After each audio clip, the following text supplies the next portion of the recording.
Hello everyone. Welcome back to Prajeeva facials. అందరూ ఎలా ఉన్నారనేది కామెంట్ సెక్షన్లో కామెంట్ చేయండి. వీకెండ్ కదా అంటే ఇంకా మా హస్బెండ్ వచ్చారండి. సరదాగా బయటకు వెళ్దామంటే లంచ్కి బయటకు వెళ్ళామండి. ఇంకా రాజమండ్రిలో ఉన్న ట్రైన్ హౌస్కి వెళ్ళాము. నా ప్రెగ్నెన్సీలో ఇది నేను బయటికి వెళ్ళి తిన్నది. ఓకే, ఇంకా సెటప్స్ అన్నీ బాగున్నాయి కదా అని మేము స్టార్టర్స్గా చికెన్ టెడ్ రోల్స్ అనేవి ఆర్డర్ ఇచ్చామండి. చాలా లేట్గా వచ్చింది కదా అని చూస్తే, సరే కదా అని వచ్చిందని తింటే వరస్ట్గా ఉంది టేస్ట్. ఇంకా వేస్ట్ చేయడం ఎందుకని తినేసాము. ఇంకా మా వారు బిర్యానీ ఆర్డర్ చేశారండి. తను ఇంకా ఆల్ మిక్స్ బిర్యానీ ఆర్డర్ చేశారు. ఇంకా దీని టేస్ట్ వస్తే ఇంకా ఎప్పుడు బిర్యానీ తినకూడదు అనిపించింది.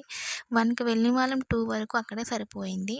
ఆకలి ఒక పక్కన ఉన్నప్పుడు ఆకలిలో నోరు రుచి ఎరగదు అని అది నాకు అర్థమయింది. మీరు కూడా ఇలాంటి ఫుడ్ ఎక్స్పీరియన్స్ చేసి ఉన్నట్లయితే కామెంట్ సెక్షన్లో కామెంట్ చేసేయండి. నాకైతే మనీ వేస్ట్ చేశామనిపించింది.